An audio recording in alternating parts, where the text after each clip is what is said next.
Question क्या है, वो कह रहा है find the thickness of dielectric material which has the relative permittivity epsilon r when the two charges experience same force as in air by a distance r. फिर 4 option दे रखे हैं।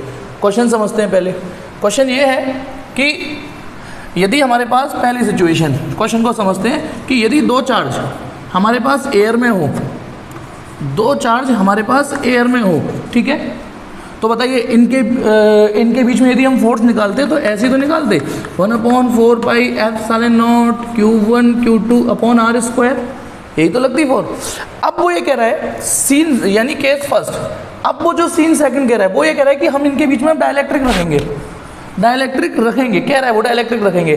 तो आपके कॉन्सेप्ट एटलीस्ट इतने तो क्लियर होने चाहिए, dielectric रखते ही, यदि आप केवल डाइलेक्ट्रिक रखते हो तो डाइलेक्ट्रिक रखते ही जो फोर्स होती है मीडियम रखते ही वो एयर की फोर्स से k टाइम्स घट जाती है, k या एप्सिलॉन r, क्योंकि सवाल में है तो इसको भी यूज करेंगे, इसी को यूज करेंगे, ठीक है। Dielectric constant, relative permittivity, value तो बराबर ही होती है। हाँ, तो यदि जैसे ही हम मीडियम ऐड करते हैं, मीडियम ऐड करेंगे, जैसे सपोज करो इन 2 चार्जेस को, सेकंड, यही 2 चार्जेस थे, यदि यही 2 चार्जेस थे और यही डिस्टेंस होती और इनके बीच में मैं मीडियम भर देता, ऐसे इमेजिन करो, ऐसे मीडियम भर दिया, तो फिर मीडियम भरते तो इनके बीच की फोर्स कम हो जाती ना, k टाइम्स ये एप्सिलॉन r कम हो जाती, ठीक है। लेकिन सवाल चाह रहा है नहीं, हमें कम नहीं चाहिए, हमें वही चाहिए फोर्स।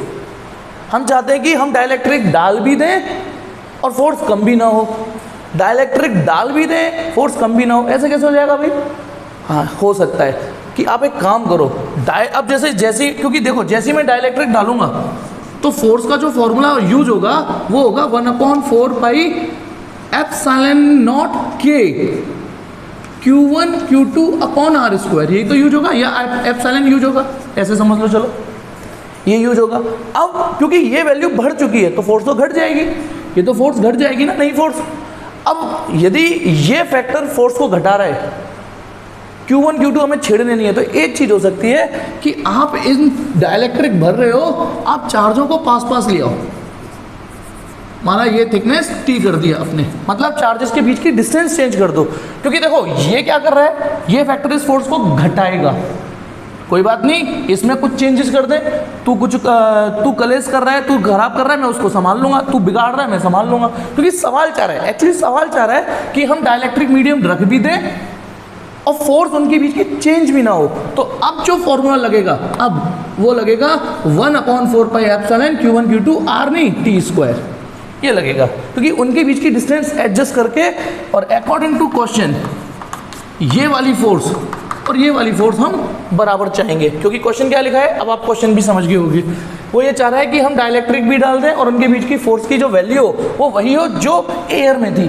एयर में यदि फोर्स ये है तो मीडियम डालने के बावजूद भी जो फोर्स है वो सेम है। तो अब बताइए, इसको लिख दीजिए 1/4 pi epsilon Q1 Q2 upon T square, और इधर F का फॉर्मूला ये लिख रहा है 1/4 pi epsilon not Q1 Q2 upon R square. तो अब आप बताइए जो कट रहा है Q1 Q2 4 पाई, ठीक है। तो यहाँ से T square epsilon equal to R square के बराबर आ रहा है, तो एप्सिलॉन नॉट नहीं कटा, सॉरी T स्क्वायर एप्सिलॉन और इधर R स्क्वायर एप्सिलॉन नॉट, ये आ रहा है। तो हमें तो T स्क्वायर निकालेंगे तो क्या हो जाएगा, R square epsilon not upon epsilon, ये इधर आ जाएगा।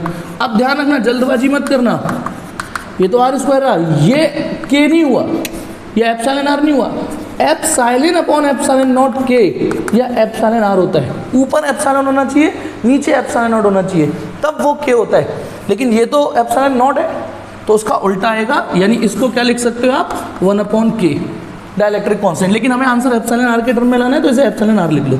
तो T बराबर क्या हो गया, इसका रूट ये एप्सिलॉन R, ये इस क्वेश्चन का आंसर है, यानी ये, ठीक है।